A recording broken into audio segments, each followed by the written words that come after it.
think you should make content in 2026. He got canceled because he believed he was black, but he's white. Life will find a way to punch you. I've got 100 million plus on TikTok, 100 million plus on Instagram, 100 million plus on YouTube Shorts, 100 million plus on Facebook. So that's 400 million there. You actually kind of saved my life in a weird way. My wife had a terrible accident. Spotify came in and they wanted to like marry the two. They wanted to marry producers and they wanted to marry the musicians and make a platform for everybody to use. That's kind of the same thing as what Instagram, TikTok, and YouTube did. Let's give people a place where everything is free and they can put their work out there and get found. The problem is it's really hard to charge for that. I got arrested for having drugs. I got a really expensive attorney and my attorney got me out of it because I had money to spend on the attorney. So like if you get arrested, you have money. Hope you can afford an attorney because it was kind God bless America. Because it was kind of it was kind of a joke.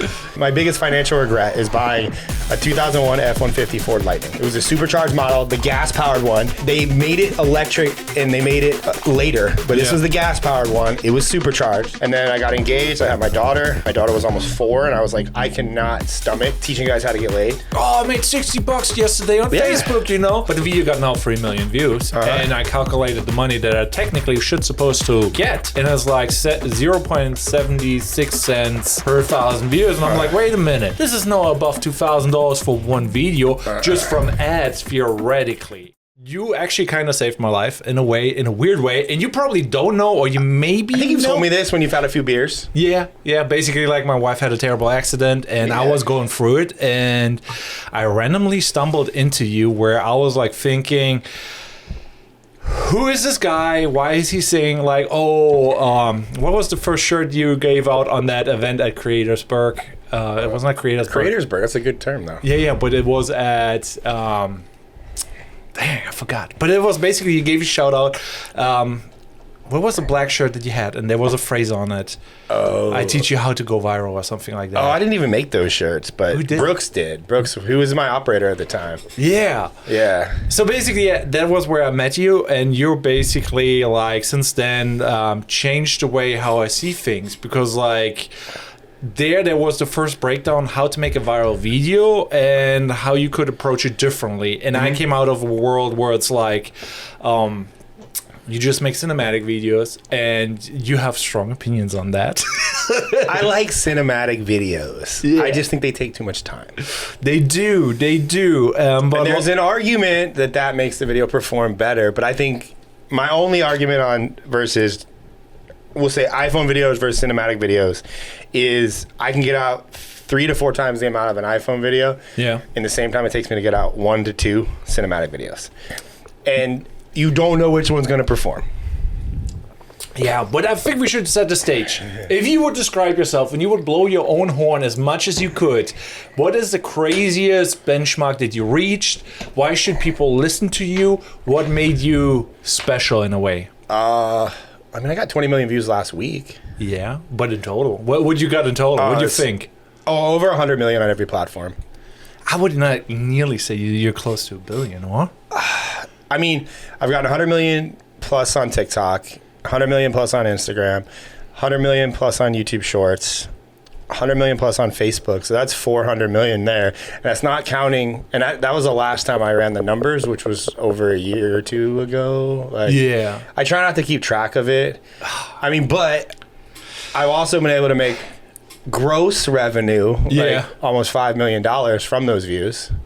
You're still underselling yourself. I was the reason you have ugly yellow and green subtitles on the internet. Yes. Me and my team. I got to give credit to where credit's due. It's not only me, but we started that trend that became popular by a very big influencer, business-oriented influencer, likes the color purple. Should not be even mentioned, but you basically, when did you came out with the style? What was it year? It was like early 2021, maybe end of 2020. It was hard to tell because it was like COVID and like it was early days of TikTok when there was no business-oriented influencers or any type of... The only thing happening on TikTok was like wash your hands videos and dancing. I was one of the first to do educational videos on TikTok. Yeah. Meaning that I took my DSLR and I turned it on its side and I started filming 4 TikTok 15-second videos with a cinematic camera. and I was editing the footage, and at the time I think it was DaVinci I was editing. I don't remember what I was editing back then, but I was actually editing videos to be uploaded to the platform, and nobody was doing that. It was all cell phone videos. But I had one friend, Jason Capital, got really big on TikTok, told me to kind of lean into it, and I did. And within like 90 to 120 days of starting TikTok, I had 100,000 followers. Damn. It was the first time I'd ever experienced anything like that. Prior to that, I had a YouTube channel where I taught guys how to dress better to get laid. And I had a I don't know, it's hard to say multi-six-figure business, but like I was almost like a $200,000 a year business based off digital products, teaching guys in the more the dating pickup world, like how to wear clothes and how to look good and how to make women approach them. Yeah. Prior to that, I created a BMX training DVD because I was a professional BMX racer, and I don't really talk about any of that because it's like nobody cared until TikTok. And it was like TikTok came out. I was a very, very early adopter to TikTok and believer in short form. I kind of saw it as a medium, which came true. Yeah. I was just like, this is going to take over, partially because up until TikTok, videos were just YouTube. Like, and there was a lot of effort being put in. Not saying that that's bad effort, but it was kind of gatekept a little bit. Like, you had to know how to edit, you had to have gear, you had to have the willingness to go shoot, you had the willingness to post a lot of videos to make money. And then you had like a Charli D'Amelio come in and just dance to her phone. And then she gets a Netflix reality show like 3 years later, or whatever reality show. So it was like, I just was like, hey, short form's going to become the new media, if you will. Yeah. And the only person really speaking to that prior to me was Gary Vee, and he's always very, very early. Yeah. I don't always agree with Gary Vee, but I think he's really smart. But he was like preaching TikTok, and it was like, to quote him, it was underpriced attention. And I looked at it like, I was doing the pickup dating stuff, and then I got engaged. I had my daughter. My daughter was almost 4, and I was like, I cannot stomach teaching guys how to get laid. And as a business, I don't think anything was wrong with what I was saying, and it's all still out there on the internet. Like, I'm proud of it. Like, I did good, helped a lot of people, but like, I was just like, I can't like make a video saying go do this weekend if like I'm gonna sit at home and I'm like going to the park with my newborn. Like, it just didn't fit anymore, so I just quit that. And that was like the year prior to COVID, and the year prior to COVID was like, I guess, a little dark. Like, I had money saved, but I burned through it pretty quickly. Didn't really know what to do. And I was looking at it, and this is like start of COVID. Like, broke again. Can't go film anybody, because that's how I was like getting by, was like freelance film work. And I was just like, boom, let me just, so I looked at like, do I start a YouTube channel? And I was like, man, that's about a year. Maybe if I do everything right, it's gonna be a year before I make any money from this. And that's posting like 3 to 4 times a week, really putting my effort into more cinematic stuff. And then I saw a TikTok and I was like, well, nobody's doing this. I said, so let me give it 90 days. And because I gave it 90 days, I'm who I am today. Yeah. And I think like you still undersell yourself, because like you had a lot of big clients. Yeah. And I think you did not even count their views into your metrics. Oh, if you would do clients' views, I mean, we've got 100 million views for Nate Barger, over 500 million views for Grant Cardone. We've gotten, I got 100 million views for Jordan Peterson, Michaela Peterson, probably close to 1 billion views for Modern Wisdom. Yeah. Like, if somebody's a good speaker, we can get them a lot of views. Yeah, so I want to dive now into like a couple of things, because like it was for me a weird thing, because some of the people that you had as clients, I had as idols in Germany when I lived in Germany, and I'm like, okay, how important is location, being like in a tier 1 or tier 2 city? Like, because like it seems like this is like the mecca of like big people. Does that matter at all? And can you give advice? Like, I think it does. I think if you want to work with the big people, you got to be, I would say in the same country as the big people. I don't think you need to be in the same location, because like I'm not in the same location as really any of the bigger clients that we've ever worked with or will work with in the future. Like, there's planes for that. Yeah. You can travel. But I do think, at least now with the way content is, if you wanted to work with somebody pretty closely, you need to really understand the cultural differences of like where you are. And it could be just something of like what's popular in like Miami right now versus what you being in Germany would never even know existed. And that's not saying that you aren't on top of your game, but you just wouldn't know it. Yeah. Like so I do think there needs to be, and that's why I have a hard time, I do employ probably overseas editors. Yeah. But their work is subpar. It takes a lot of work, you know, to make it good, but that's really because they don't understand the cultural nuances of living in America. Yeah. And what's cool here culturally is not cool there culturally. And not saying that they can't see that, but it's just impossible to do it at scale. Like, you know, and also it's connections are everything. Like I wouldn't have any of the client, like I wouldn't have built the TikTok agency or short form agency now that we did. Yeah. If it wasn't for my network of like when I was on YouTube as a men's style and dating influencer, you know, which wasn't even that called that back then. Like it was just, I had a lot of, when I started my agency to do short form, who do you think I hit up first? All the people that I had worked closely with before. Yeah. And from that, I got no clients. And then, but they put me in, but you know, that network spread to this network, and then I ended up getting clients. So it was like that intimate network, if you will. Like I'd been to events with them, I'd hung out with them, I had beers with them. Like I don't think it's hard to get that if you don't know somebody. So if you would cheat the system in a way, what would you do? Like, let's say you live in Nebraska, in the middle of bumfuck nowhere. What would you do? Like, you know, because like they maybe can make a TikTok about themselves, you know, or they can do a collab. But what were your cheat codes? Because like I think like events of the cheat. Well, it's a 2-part cheat code. How? Part one is no matter where you live, what country, what like you could live in Nebraska in the middle of nowhere. Yeah, you can make yourself look cool on the internet. With a moose? Like, I mean, yeah, make content sitting on a moose, make content interviewing a moose. I don't know, but you gotta get good at taking whatever is at your disposal and making it look as cool as possible. And cool is a very relative term, but like you need to use, like, it's just like, do you have one place in the middle of Arkansas that you can go to that looks really cool on camera? That's where you go film your videos. Yeah. Like, and doing that, putting yourself out there, builds you. I'm not saying you got to go viral and grow to 1 million followers, but you need a lot of videos about yourself and like you. Like when somebody sees your page, in this case it would be Instagram. When somebody sees your Instagram now, really quickly they decide whether or not they love or hate you. Yeah. You want it obviously to be on the love side. You know, like, oh, I like this guy Fitzy. He looks cool. He's got a wife. He's got a cool studio in his house. He's got all these things. That's cool. He's making the best with all of his situations and his circumstances. Mm-hmm. Then you take that, and then you go to events and you meet people in real life. Okay. Because what's the first thing you do when you meet somebody? You probably follow them on Instagram. Yeah. When somebody follows you on Instagram, it needs to be cool. It needs to be cool. Like, what is the worst that you can do, though? Be non-existent. Non-existent. Especially if you're a video person. If you're a video person and you don't have videos, like, what the fuck are you doing? That's true. That's true. Like, and I'm not saying you got to be the best. I'm not saying that's where people go, like, oh, well, you have all these followers and you. It's like, no, you just got to exist as a person. Yeah. That looks like somebody you want to have a beer with. What do you think about this hot take? Like, as a videographer, because I was mainly a videographer, then I kind of stumbled into your world, and I'm like, oh, this is a different angle, this marketing shenanigans, you know? And I'm just like, all the videographers, they don't have good content. It's pretty, but it's pretty boring. Or like, what's your opinion on that? What can they do to level it up? And what is the common mistake? Well, I think it's leaning into like your strengths, right? If you just make really dope, cool, pretty videos, then you got to own that. Like, but the average person, like, I don't mind if I see people owning that. I think it's cool. Like, there's Sam Colder. Like, there's a lot of big editors and dope whatever. Video. Rory Kramer, Sam Colder.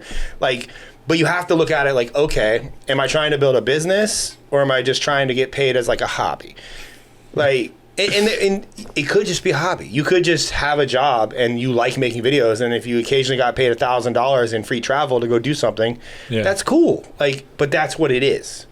Like, if you want to build a business, as in like maybe you like, because I think that's where people get messed up. Because everybody now in the economy and where we are, like, let's face it, everyone's an entrepreneur now. Like, you kind of have to be to survive. Yeah, everybody's a business. Everyone has side hustles. Everyone has gig economy work. Everyone has part-time jobs, full-time jobs. Like, and let's face it, you need all of them to live. Yeah. You know, so it's like when you're looking at something, like you have a skill set. I know how to make videos. Well, what's going to pay me the most? If I got paid the most doing the one thing that I actually am good at, which is make videos, you're probably not going to get paid the most to go make the prettiest videos.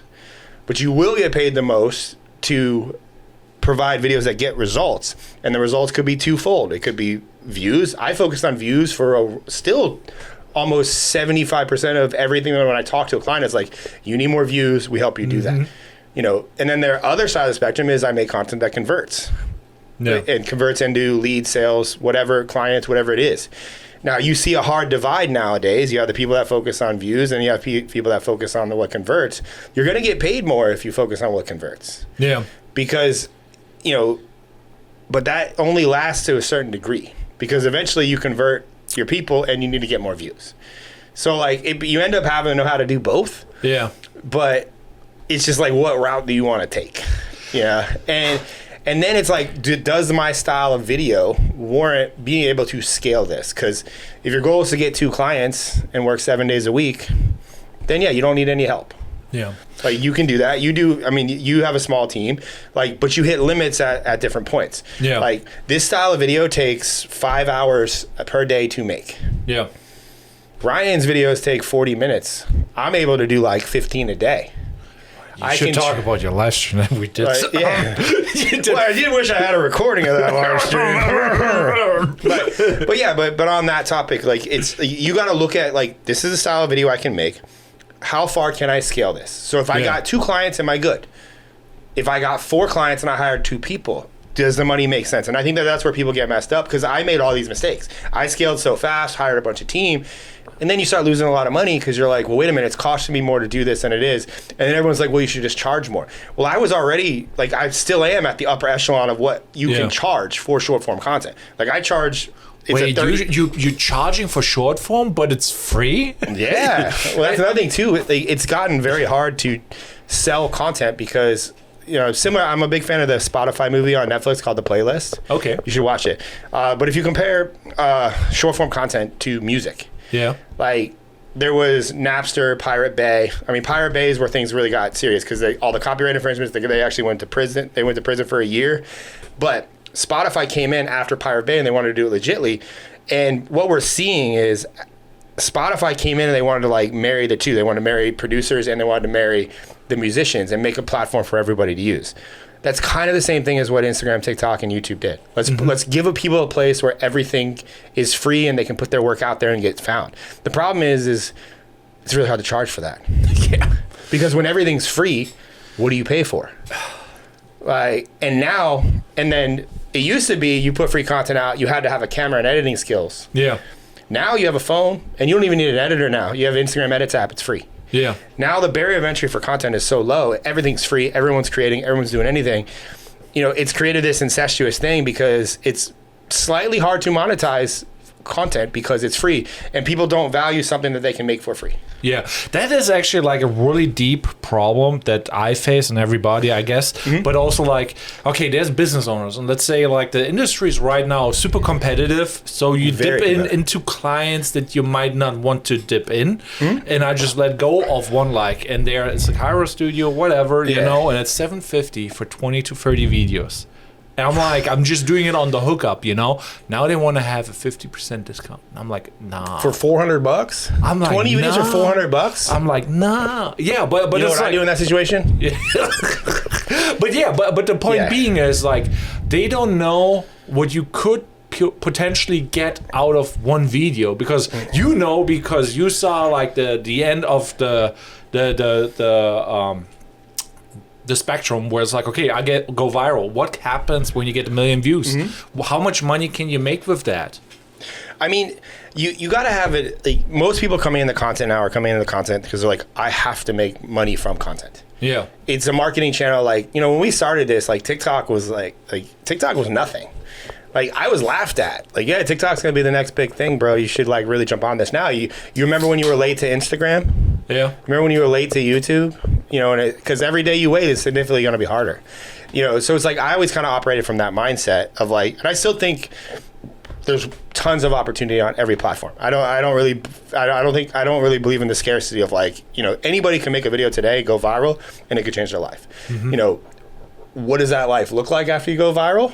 That's what I think more people should put a little more thought into. If I don't think you should make content in 2026 if you don't have something to sell on the back end, because you need a business attached to it, because it's already a marketing vehicle. Like I don't know anybody that just makes videos for fun anymore. So I had this occasion. I made like I told you like, oh, I made $60 yesterday on Facebook, you know, but the video got now 3 million views, and I calculated the money that I technically supposed to get, and it's like 0.76 cents per 1,000 views, and I'm like, wait a minute, this is now above $2,000 for one video just from ads theoretically, you know, and then. Could you still make this? Is this still a thing, or you think like, oh, that train is like not sustainable? I don't want to. There's always a unicorn. Yeah. Like, there's always somebody that comes out of nowhere, and you're like, how the hell did that just happen? Like, how did you make one video and you made $35,000 from one video? Yeah. I don't think people should plan for that, because those are outliers. It's hard to plan, and like we all have bills, we all have responsibilities, we all have lives. Like you have to look at it like, how much money do I need to make? Okay, let's say $5,000 a month.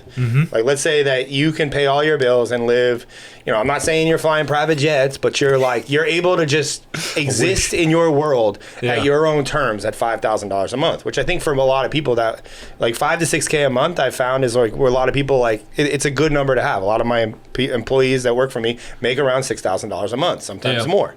Like, I found that number created pretty serious people, like they actually gave a shit about what they were doing, and they could also somewhat live a decent life with that. So it's like, okay, so let's take $5,000 a month, and your vehicle is content. Okay, well, there's a lot of paths to make $5,000 a month of content. Path one, where everybody sees, is I'm just going to get paid from the platforms.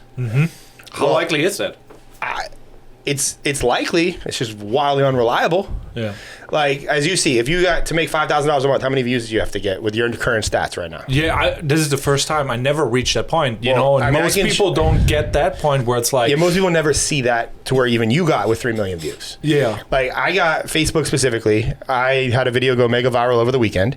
Yeah. One video, just 9.4 million.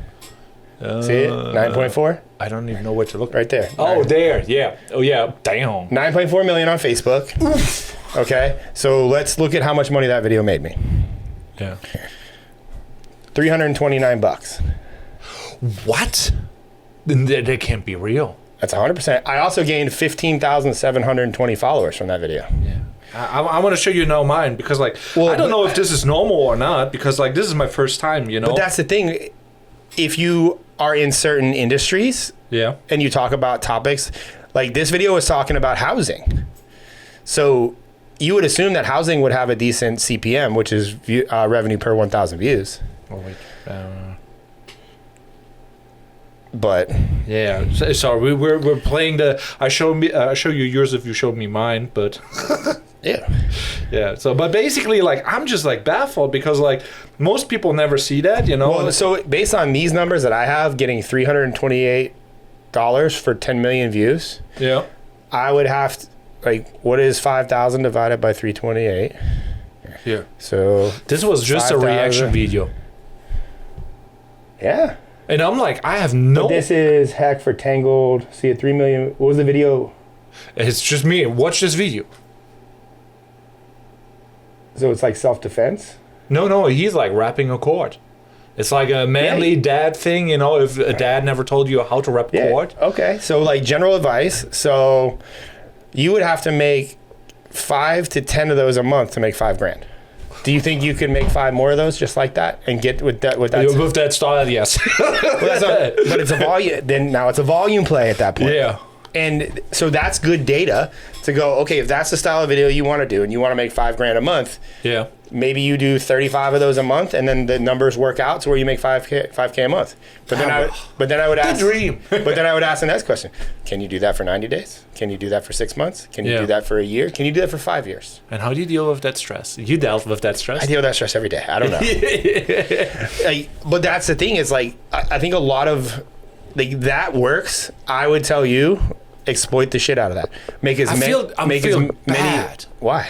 Because it's a reaction video, first off. So my logic behind a reaction video was like, okay, you stole somebody else's shit, you put your face on it, and you're using their video to get views. Yeah, it was just an experiment, because like a competitor who stole one of my clients did that. And I'm like, oh, let me see if his shit works. And I'm like, oh, his shit is working.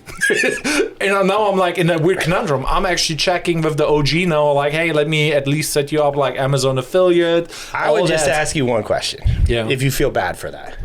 If you don't do it, is somebody else going to? Yes. 100%. Even it might worse. as well be you. Yeah. Well, if it's too nice. Go get your money. Yeah. No, I'm probably gonna collab with the guy and just like go hook get him your up. money. Go get your money. Go get your money. Yeah. I am 100% pro. Well, in this case, Fitzy making money. Yeah. But like I think people, sometimes I don't ask questions when it comes in. Yeah. Just can I replicate it, and how long will this be replicatable for? Okay, so let's say you come up with a new style, you saw something, and the check is rolling. What is the thought pattern that goes through your mind? How many can I do of that? Or walk me through, like... Well, we did that. I mean, we did that with the subtitles. Yeah. Mid-COVID, when the yellow and green subtitles, we were working with quite a few clients. And I looked at that going, okay, the watch time is up. The videos are getting views. This is a service, meaning that back then you had to manually do those word by word. Yeah. So I was like, okay. This was bunkers, by the way. Yeah. I was like, if this is taking me on average 1 hour per video, I looked at it and going, well, one, how lazy is America? Who's going to come in and try to beat me with this? Yeah. Can they outwork me? And I was like, no. Can they outwork the people that I'm going to have on my team to do this even faster? No. Yeah. So I gave myself a year. I was like, this will last a year. And to be honest, within 7 or 8 months, Submagic came out, the Captions app came out, but it didn't catch on as fast as the actual manual, and a lot of people were trying to figure it out. Yeah. I was able to go like 2 years and really establish my agency as like the leaders in that time frame. But I look back, my biggest regret, should have gone harder. Should have gotten harder. Like I've had that's like I don't really believe in like having regrets, but every time I've ever found something that made money, I look back and go, should have gone harder. So with that in mind, I thought about like this podcast, and I'm like, okay, if we want to get 1 million views, we would have talked about the thing that you hated the most, going harder on your car content, And it's like, and same with that guy. I'm like, I talked to the guy, and I was like, why do you not make a remix of that? You can make 20 remixes of it. I'm like, why does he not do that? As a creator, I like going viral. Yeah. I've gone viral for all kinds of 5-inch shorts, car content. I didn't know it was controversial to turn your car off when you pump gas, but that very controversial. You should definitely not listen to my advice and not believe that it's a lie that you have to turn your car off when you pump gas. It's Florida, it's hot, AC keeps going. But there's certain things that I'm like, okay.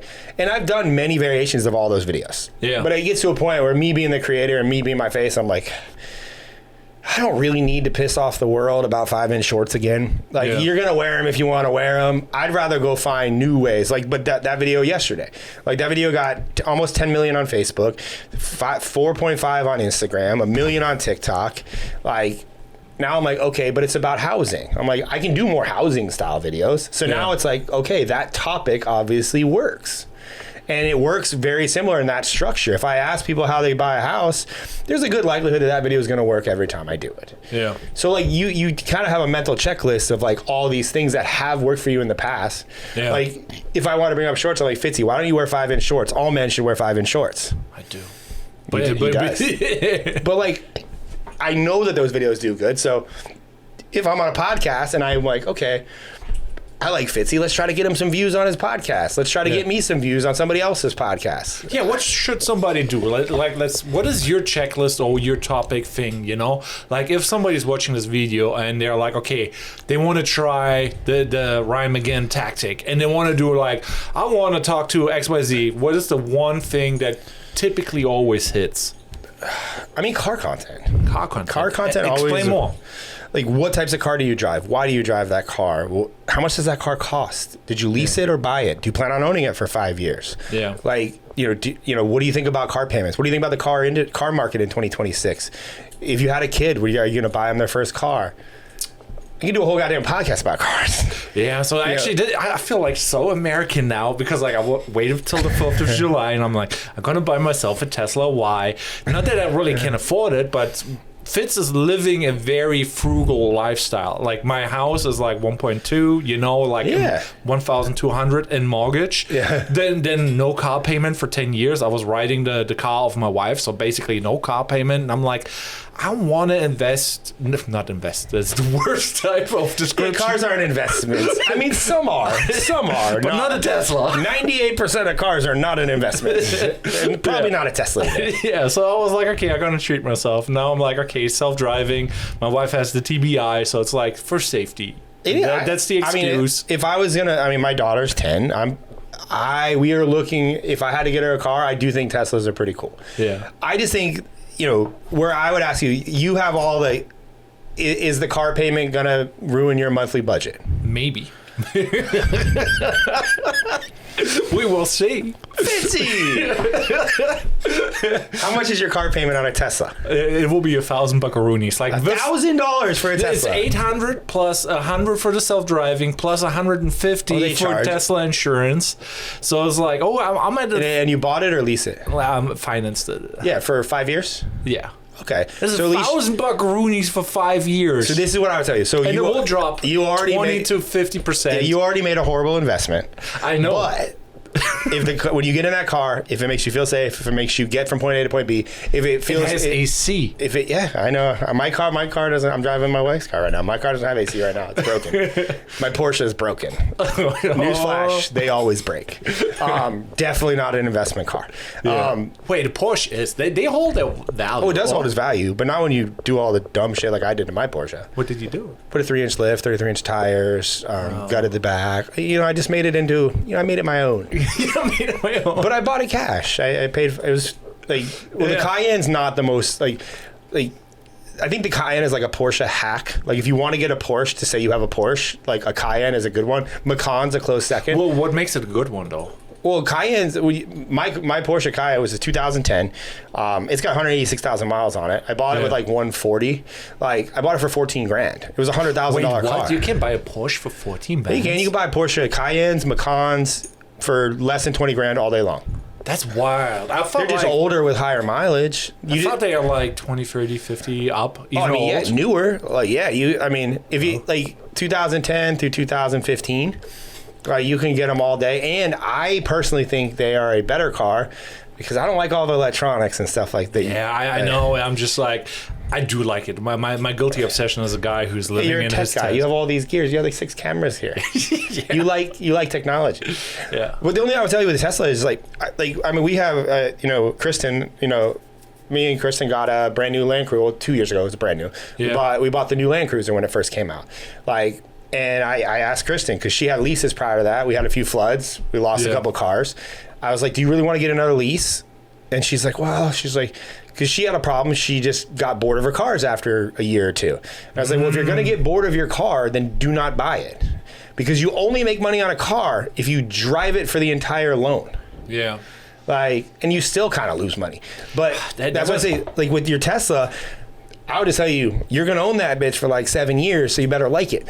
So my thinking was like, I want to lease the car, it's leasing, I think, where you have it for 2 years and you get a new one, you know? Yeah. But then you cannot ride Uber and you cannot drive, you cannot do Turo. So my hack is basically I get my Tesla, and because the payment is so big, I'm going to rent that thing out with Turo. So you make it's one of the most rented cars, and you can make some money right there.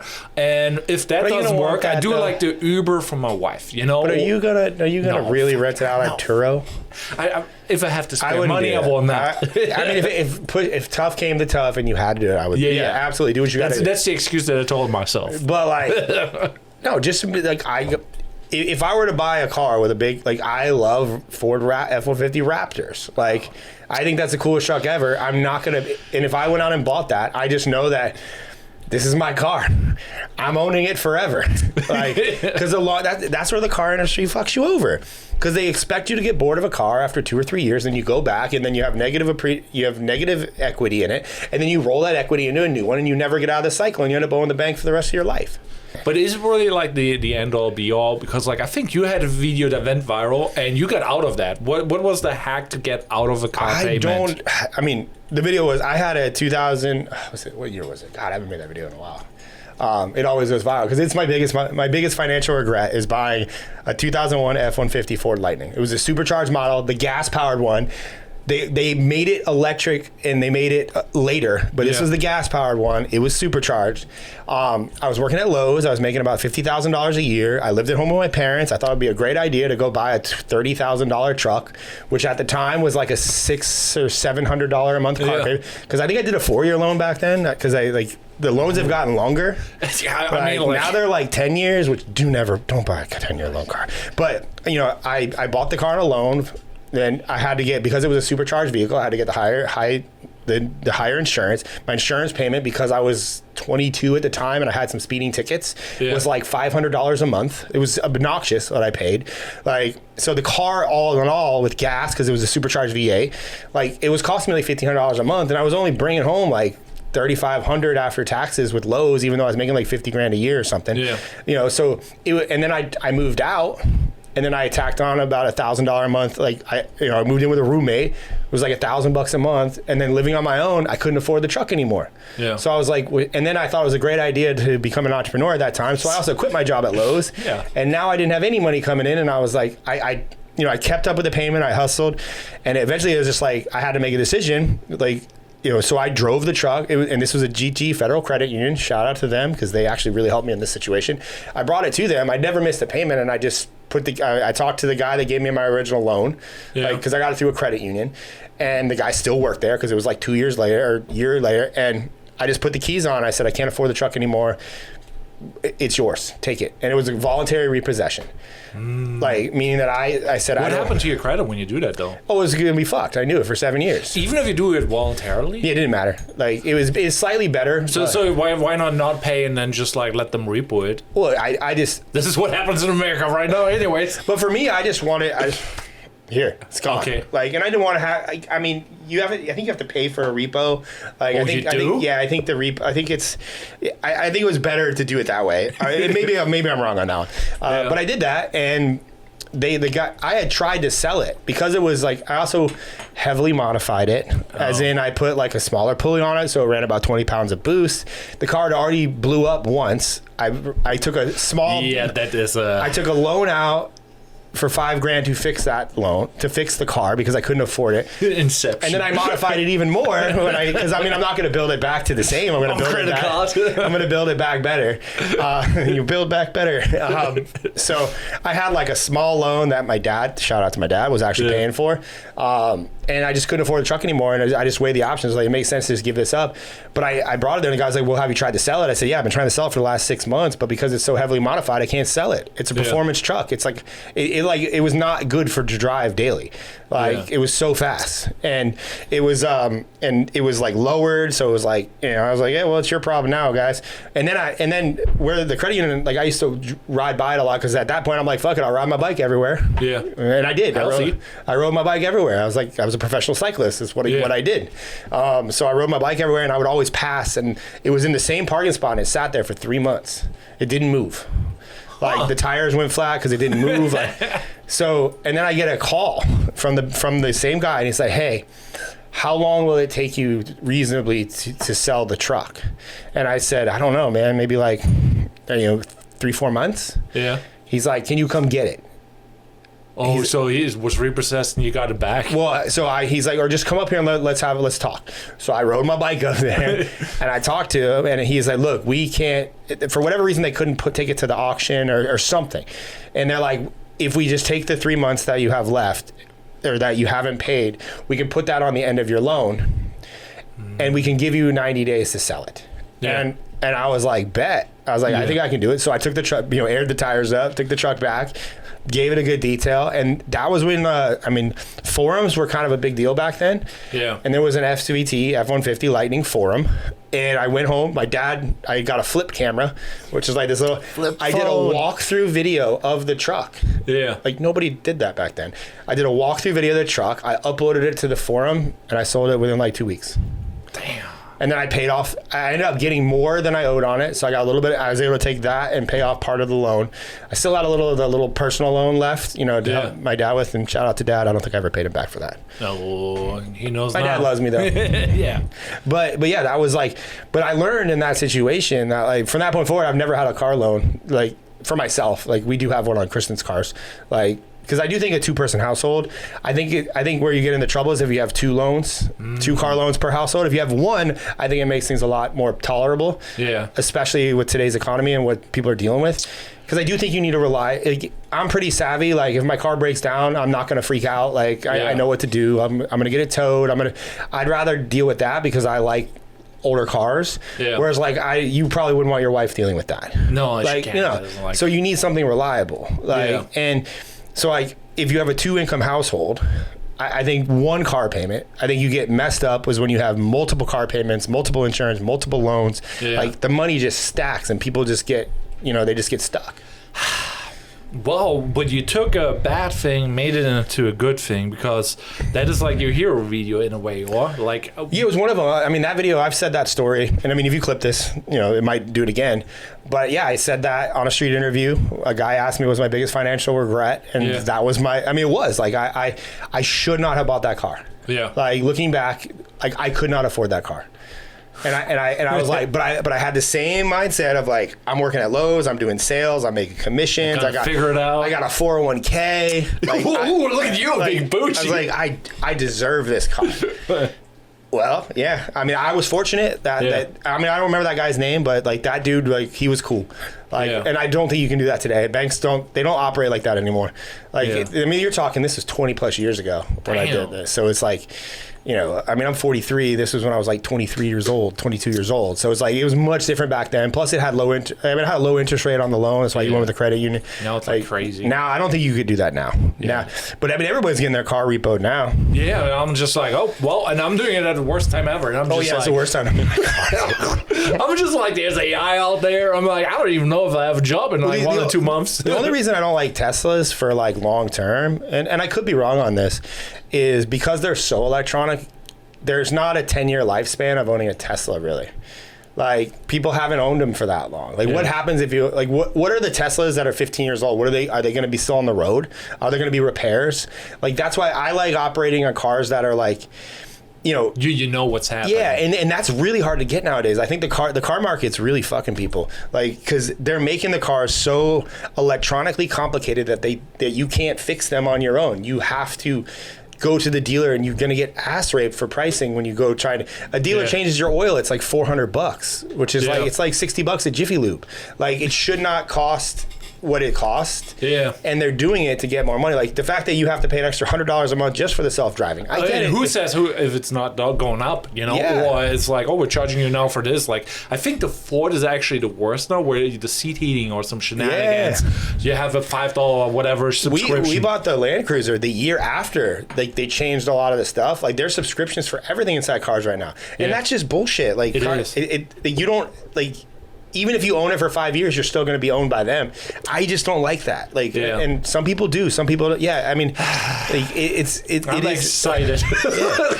But another thing is like, if you're going to take that car and you're going to use it and you can justify how it's going to help you make more money, then I would go buy the fucking car. Go get a Lamborghini. You're going to get more views. That is true. For $1,000 a month, you could have bought a Lamborghini. Yeah, I know. Like, I had a client actually do that, and I'm like rolling in, and I'm just like, oh, I'm feeling fancy, and everybody's like, oh, it's just a Lambo, and I'm like, yeah. I mean, but cars are a very personal thing for a lot of people, and I mean, I personally don't find myself being attached to cars like that, like, because I used to street race. Like, I've had like a troubled relationship with vehicles. me and cars are, what you would say, toxic together. Well, like, I mean, like, you have that St. Petersburg in general, because like one of my clients, he's also into street racing, and he's driving a Raptor, and he's doing deep sea fishing with me. I don't say names, but he was doing the street racing shenanigans, and I'm like, it's bad now. Street racing now, you go to jail. Yeah, you can't even watch right now. Yeah, that is the biggest thing. Even if you watch, you can't get charged with a crime. No, that used to be called spectators. We used to get a $50 ticket for spectating a street race. I've gotten quite a few of those. Well, I never got caught street racing though, because I just didn't stop. Yeah. That's the trick. Not financial advice or legal advice. It's not legal advice. I mean, I did lose my license for a year, but not because of that. Yeah. But yeah, if you're going to run from the cops from a street race, you just make sure you have the faster car because they can only pull over one. Yeah, well, now they have the drones and stuff, and it's like, hey, if you're a good driver. Yeah, I think like they're taking the fun out of everything, you know. But how is like that relationship like kind of going back to the boring topic, the content, because it's less relatable. But for me, this is like one of the bigger things because like I think it can change a lot of lives. But well, yeah, I mean, just on a surface level, that video about my biggest financial regret grew me like 20,000 followers. Yeah. Like, I mean, I did make some AdSense from that too. I think that video was worth probably like $2,000 because it was cars. Like, so I mean, yeah, like, so I did I probably could have paid off the personal loan with the money I made from the content 10, 15 years later. Like, I mean, I look at it like, I feel like when it comes to content, everyone's afraid to share their past. I mean, I have videos like I've been arrested for cocaine. Like, I made a video about it because I'm like, if my trajectory on the internet is going where I think it's going to go, meaning that I am internet famous to a degree, this is shit that's going to come out anyways, and I'd rather like call the Eminem line. Like, I already put all that shit out there. There's videos about it. They've gone viral of my most arguably career-ending moments of like, you know, yes, I got arrested for having drugs. I got a really expensive attorney, and my attorney got me out of it because I had money to spend on the attorney. So like, if you get arrested, and you have money, hope you can afford an attorney because it was kind God of bless America. Because it was kind of it was kind of a joke. Yeah, that's messed up. And then you find out like I mean, do I think the system's corrupt? Absolutely, but like it really revolves around money. Yeah. And like in that situation, I had it in savings. I was like, what's it going to cost to make this go away? Yeah, and it was exactly about $10,000. You know, that's actually relatively reasonable. Yeah, it's a big ticket, but it is. You know, but I also am like a weirdo that I'll like, you know, especially now with ChatGPT, like I like reading the laws and stuff. Like, you know, like I don't understand why if you get pulled over for drinking and driving, if you guys blow, like this makes zero sense to me. Like, and I don't understand why people talk to cops. It's like, just shut the fuck up. Like, I'm not saying I'm doing anything illegal, but it's like we're in a toxic relationship right now. Anything I say you could use against me, and this is satire, by the way. Yeah, like so there's certain things I think also with the knowledge that's available to us today, like you can learn so much shit, man. And I think people should. This was actually like a thing. Like you made that video with the house, how to get a free house, and I'm like, okay. This is like the thing where it's like people don't put enough action in because you gave that knowledge. Have you thought about like doing it actually, like his advice? Yeah. I mean, well, his advice was that technically. So I did the video that just got 15 million, or it got 10 million views on Facebook. It's like 20 million views total. Yeah. The guy outlined wholesaling properties. Wholesaling properties means that if you have a property that you want to sell, and I have a buyer, or I know of a buyer, I can go find a buyer. I say, how much do you want to sell it for? You say $100,000. I go to the buyer and I say, hey, I got a guy that wants to sell a property for $120,000. Yeah. Do you want to buy it? And he goes, yeah, do you have pictures of it? And then I show him pictures of your property. Yeah. And he goes, okay. And then I put him in contact with you and you sell it to him. And he's like, hey, I'll buy it for $120,000. Where's that $20,000 go? Right to my pocket. That's called wholesaling. I found a buyer for your lead. So that's technically not how you can actually buy the house. But what a lot of people do, they wholesale one or two properties, and they take that money and they go put it down as a down payment. Yeah. But there's also ways if you need to get a $10,000 or $20,000 down payment for a house, you can get 0% interest credit cards, and you can get the money out, and you can use credit to put the down payment on the house. Like, there's a lot of creative ways to get houses that, you know, are they like, is a bank going to tell you this shit? No. But there are ways to do stuff like that. But wholesaling is an awesome thing. But that's what a lot of people do, because technically, like, you know, he was just like, you know, I would do that. And then I would just go see what properties to wholesale. And then I would decide if I want to buy that guy's property. Because I could be looking at the list and yours is listed there. I'd be like, well, hey, I'll just buy it from you. Yeah. And then, you know, because the problem is with houses is people try to buy, just like cars, way more house than they can actually afford. Yeah. Like if you're making, let's say you're making 6 figures as like a dual income household, husband and wife, like, you know, you can't afford more than a $10,000 down payment. Like, and that might be a stretch for you. Cause like, I mean, you hard pressed to walk around and find people. This was like the biggest hack actually for us. Like we got approved for like, I think $260K, you know, and that was like before COVID and everything. And I was like, okay, okay, I want to invest now in housing because like rent is going up by $100 every month, you know, and I'm just like, we got to do something because we will not afford to live in St. Petersburg because it's increasing in price in its limited space, and that was like 10 years ago or whatever. So basically I was like, okay, let me me and Rachel not sponsored invest into like real estate, and we basically got approved for 260, but we are said like we need to have a house that only one person can afford in case the other person gets fucked up. Guess what happened? We manifested that shit, and Rachel got fucked up. Well, but life happens like that. Like, and I think people don't factor that in with like the big financial person. It's like, okay, this is good now. Is it gonna be good in 5 years? And then is it gonna be good in 10? You don't have to think more out than like 10 because a lot, like whatever. Yeah. But like, it's like you can afford this now. But is this going to work 6 months from now, a year from now, 2 years from now? It's like, and you don't have to like get crazy with it. But I just like to, okay, well, if nothing else changes and like regular inflation happens, because, you know, mortgage might go up, property taxes might go up. Like, can we still afford this 3 years from now if nothing changes? Yeah. I just think that's smart. That's just thinking ahead. Yeah. Like now, obviously, you being, you know, like a higher achiever, you're like, I'm gonna go make money, I'm gonna make this work, I'm gonna go make more money. You don't want to be in the same place you are right now 3 years from now. Yeah. Like, because you're gonna strive for more. And most people, I think, operate like that. Nobody's trying to just, I'm perfectly cool with this. It's like, no, they're all trying to move forward. Learn the next big thing. But like, they just don't take consideration of any of that shit. And it's like the biggest purchases, I think people put the least amount of time into thinking of, like houses, cars, like what else? I mean, there's boats, like, that's a fun one. You know, like even credit cards, like it's like credit cards, houses, all of it's debt. And I don't think debt's bad. I've worked with enough real estate people to know that debt is not a bad thing to have. But there is good debt and there's bad debt. And houses aren't really ever bad debt. Like, you know, as long as you can afford to keep making the payment. Yeah, like, that's the big one. That's like, don't buy real estate if you can't make the payment. like, you know, and then how many houses you have? What is your monthly payment? Do you have tenants in all these places? What happens when one tenant leaves? What happens when a tenant goes AWOL and destroys half your house and you got to fix it? Can you afford to fix it? Like that, people just don't think about that. They're like, oh, I got a good deal here, let's go buy it. Yeah. Like, it might not be a good deal 5 years from now. Like, you know, the internet is a rough place, I feel like, because like that brings back like theoretically, like not theoretically, but it brings back your experience. And I'm like, holy moly, you got like ripped a new one for just hey, this happened to me, like, here's hardship, and everybody's like, oh, somebody's just like trying to, you know, like get a shot of money, whatever. I've owned a house for 3 years and I've lived in it for less than 6 months. It's not a good stat, my man. And it's not. And my house has been flooded twice. Yeah. Big floods. According to the government, once in a lifetime events. Twice. So yeah, we bought a house. What is it? 2026. Like 2023, we bought our house for $550K. Put $50,000 down. $50K liquid straight from a wire. I was pretty proud that I was able to do that. Like, I don't know too many people that can do that. Nope. Like, you know, I saved, you know, and that was a small percentage of what I had saved, you know, because my business was doing really well for 3 years.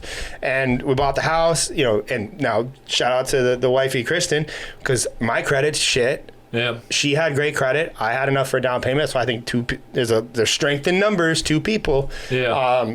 So if you're looking for a relationship, if you got bad credit, you might want to find a girl who got good credit. You know, or if you're a girl and you got great credit, you might want to find a dude that can make large amounts of cash. Don't always need to know where that's coming from. Yeah, it might be a risky investment. Yeah, but like, you know, we moved into the house. We bought, you know, did everything right. Like, small house, big street. Yeah. A lot appreciating value.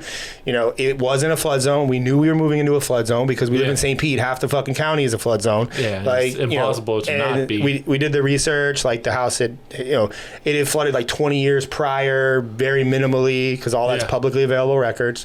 So we're like, this seems like a good investment. Let's do it. Like, the school system is really good in our neighborhood. So like, my daughter was going to go to the elementary school. She still goes there. But we moved in 6 months later.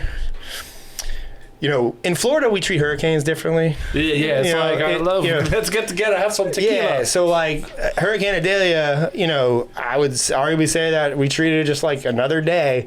I actually went to Miami to film with my client Brandon Carter. I was in Miami, woke up in the morning. Kristen went with some friends because we are in an evacuation zone. So she evacuated with one of my close friends and his family. And we woke up the next morning and I got a picture on my phone and there was about 3.5, 4 feet of water throughout my whole house. All we had was like our backpacks on our back and like the bags that we had. So we lost everything. Did all the insurance claims, yada, yada. I had an ex-employee start a Patreon for me, even though I told her not to. She did it anyways because it's a good thing. Yeah. It was but the internet. The internet did not think that was a good thing. The internet crucified me on like every video for like 6 months. Oh, you're a scammer. It made like $4,000. It didn't even pay for 1 month's rent at where we were staying. Like it was such a, and I'm not even mad at her for doing it. I'm mad at the internet because the internet sucks. Yeah, the internet really sucks because like when I look you up, like it's really like if people don't know you and have like the real proof, because there's NDAs, there's a whole back slum of things that you would not assume like you're legit, Yeah. And you're legit. And I'm like, in the beginning, I was like, oh, this is a guy talking about going viral, when I saw you at the first event. And I'm like, okay, followed him, saw some stories. And I'm like, oh, he's hanging out with this dude. And now this dude is like very, very big. And then I'm like, oh, Brendan Carter, like all the cool people, Yeah. I'm like, they're all hanging out with you. And like, I'm like, and now there's like people saying like, oh, he's a scam. And I'm like, they don't do any research on you. Nah, no, the internet doesn't research, Yeah. But I mean, with the Patreon, that was just, it was a thing. And, arguably, like, I took that $4,000 and we used it. We paid our rent with it because we had to go live in an apartment. Yeah. It was fully furnished apartment. We were getting ripped off on that. And then we moved back in and we took the opportunity to remodel our house because we got we had a nice insurance check because that's what you pay for insurance for. Yeah. So, and because we had just bought it, like there was some things we're redoing this now, so we might as well do it right. Yeah. So we put a little bit of credit debt to get a few things done, made it dope, moved back in 6 months later, and then we were just, I had just finished pressure washing my driveway off. And like I was just starting to get like happy again, like, and then Hurricane Helene is like on the horizon, and I'm like, because in Florida now you have to learn how to read tide charts if you live near the water. Like now I know how to read tide charts, and I was like, oh shit, we are fucked again. Oh man. So imagine me telling Kristen, hey babe, we're definitely gonna flood again. We're gonna do this all over again. There's no way around it. It's coming. So I rented a truck and a trailer, and I took our whole house, put it in the truck and trailer. We left. Helene proceeds to flood the house with about 5.5 feet of water this time, and now the city was like, your house is now substantially damaged. You can't even move back into it if you want to, the way it sits. So we had to go the whole route, and then because we hadn't owned the property for 2 years, and the property wasn't worth anything because the neighborhood was ravaged by a hurricane, like 500 houses flooded. Yeah. So property values back there were not good. So and we paid $500K for the house. So it was like, okay, so we couldn't sell it. So we just kept paying the mortgage on it. And then we're like, we were deemed substantially damaged. So we had to build back. If we built back, it had to be to the new code. Well, the new code is 12 feet above sea level.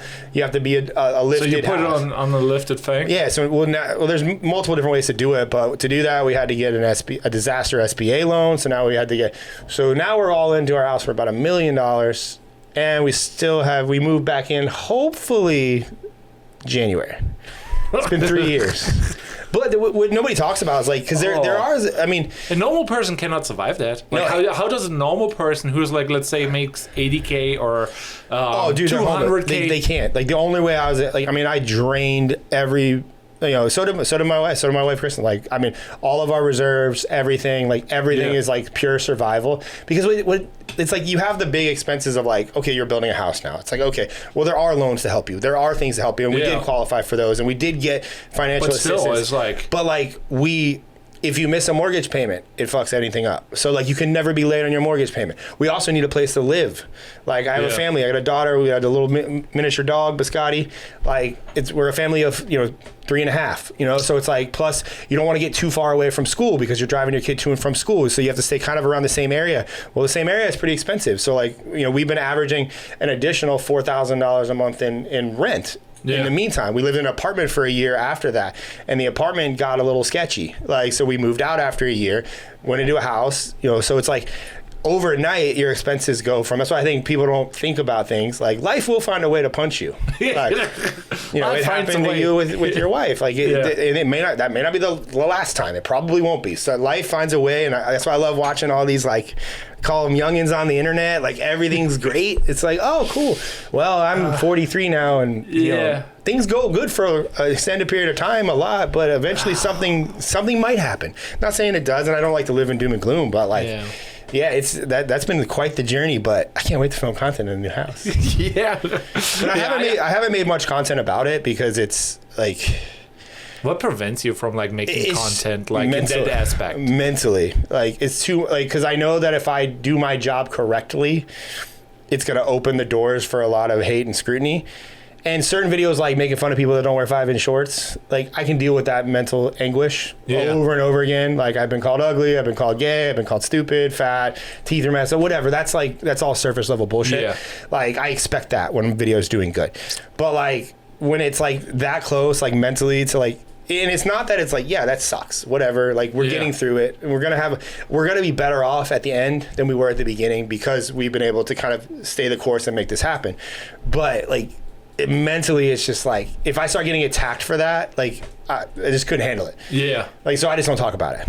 Like, what do you tell like your clients? Because like, on the one side, it's like, oh, you have to go into the thing that they don't want to go into. I mean, there's certain things like, what are you willing to talk about? What are you not willing to talk about? And then I always ask, like, if you're not willing to talk about it, why? Like, what's the, because I mean, arguably everything that I just shared, like, I talk about it, like, people ask me about it, like, but like, if I'm like trying to make a viral video about this, like, it just opens up a whole nother world of scrutiny. You know, so it's like, you know, but I'm pretty proud that, you know, me and my family have been going through that. My businesses still continue to make $1 million a year. Like, my core team, I have had to let people go, but not because of that. Like, I've sustained a company. The clients could know no wiser. Like, nobody would even know that I would be dealing with that. Like, I stayed and filmed the entire next day with Brandon Carter, and I didn't go home when my house was flooded. Like, because it's not their problem. They pay me to do a service. I'm going to do my service. Now, you know, I did have to, originally, like, I had to cut a trip short. Like, I'm like, hey guys, I have to go deal with this. I apologize. I'll be back in like 2 weeks. Like, but it's like, you know, so when clients are like, oh, I can't talk about that. It's like, well, I mean, I talk about a lot of things. Like, you know, but it's also too, it's like, I think you can talk about, it's why, like, I love and hate founder-led content. What does that mean, founder-led like, content? founder-led is like me, like, I run a company, building in public, like... Oh, that type of thing. You know, like, and that's very popular right now, but I can assure you, it's very easy to make founder-led content when everything's good. It's very hard to make founder-led content when you have to let go of 5 people. And then you know that the people you let go are gonna watch your videos. And do you want to share those things? And like, this is like the one thing where it's like, oh, you got to build in public, and then it's like, okay, the public. If I put this public, this might not be good. But that's not a good public. No, I mean, it's like, I mean, I've had to fire people, and like, that's why I love daily vlogging. Like, if I could quit everything and just daily vlog every day, like, but so that would be your content choice. I'm a huge fan, highly inspired by 2 people, very specifically, Casey Neistat and Emma Chamberlain. Oh, he's finally posting again. I know. And I'm like, I'm watching it. It also terrifies me why he's posting again, which means that he needs money. Oh, yeah, that's true. That is like the signals people don't see. You know, it's I see that shit. He's posting for a reason. Whether it's he wants to make more money, or he feels like his relevance is slipping and he needs to make sure that people still know that he's really good at what he does. I think it's a mixture of both. Or it could be an ego thing where it's like, hey, I'm a big creator. I need to create, because there is an urge like that. I don't think anybody's factored in like the life cycle of things. Like, and it used to be longer. Like, it used to be like, when I started this game, like, I looked at like friends of mine, people that I like. Elliot Holst is a really good, you know, close friend of mine. He kind of went crazy a little bit, very publicly on the internet, and you know, I followed him too. Crazy. But he was able to, even going crazy, even like having like all this, like, you know, arguably bad stuff. Like, he still sustained like a 10+ year career on YouTube. And now he's like, what do I do? Now he has to reinvent himself again. But now he's reinventing himself at, you know, and even me, look at me, I'm 43. Like, am I daily vlogging at 50? I don't know. Like, like, but this is the path I chose. I'll figure something out. Like, you know, so it's like, I don't think people, like, again, you know, you blow up on Instagram in 2026, whatever you blow up on, you're kind of expected to be that person. And it's like, you know, even like we talk about your friend Kean, yeah, like he makes beautiful videos. I'm like, is he gonna want to do that in 5 years? Because I met him before. He's a lot more than just those videos. Yeah, he's a really engaging but he's person. Probably afraid to talk about that stuff. You know, I do think we live in a time now where Instagram, the platform's kind of warrant, it'll be multifaceted, if you will, but that doesn't mean everything's gonna work. Like, you can talk about anything, but like, if you're a smart person, which, like, if one style of something works, you do all of it. You keep doing it. You know, it's like, I mean, street interviews work really well for me.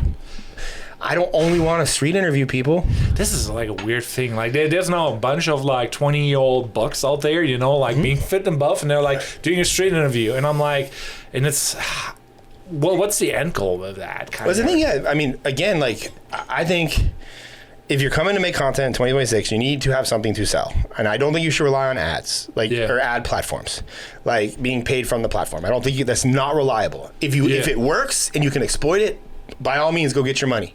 Get your money. But like, you need to have something like, and I don't know any other way to do it more sustainably than like digital courses. Like, but digital courses are kind of always under attack. People don't like them because they're like, well, the information's for free. It's like, yeah, but you can't, like, making content is not free. Yeah, no, like, that drives me bonkers. So there's some real life examples that I want to give, because people are just dumb, you know, because yes, they are. They're just like, oh yeah, this is all online. Yeah, everything is out there, you know, but you have to make research, and that research time costs time. But here, a real life example, one of my buddies, he's not into videography, but he had a podcast, and I managed his podcast. Cool dude, whatever, you know, and he bought a course for $13,000, how to run ads and build a system to fill up a calendar, you know. So you charge a client basically like $2-3 grand, and they get like 60-70 appointments, and ideally you focus on high ticket, and you can charge like $4-3K and make that money. And he made his $13,000 in investment back in 3 months.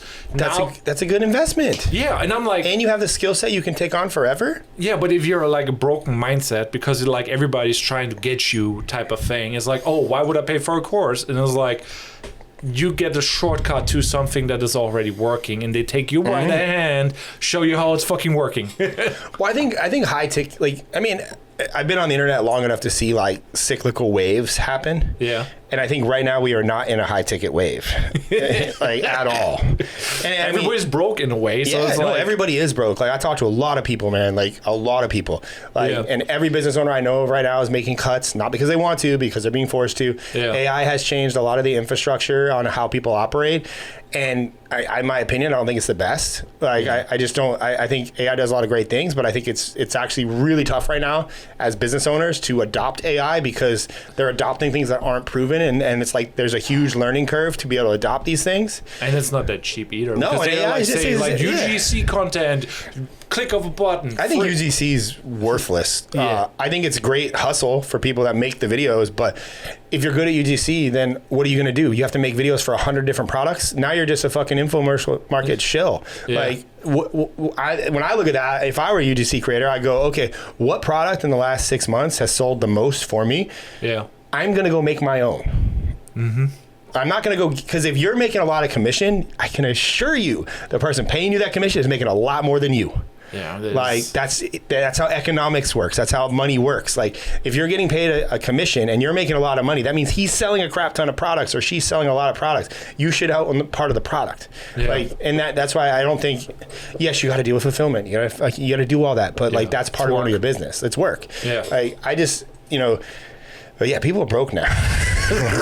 well, I kind of want to give a shout out to my guy Mickey. This is like the thing that I always struggle with, like identity and like what do you call it for the editors that they don't know? It's the culture.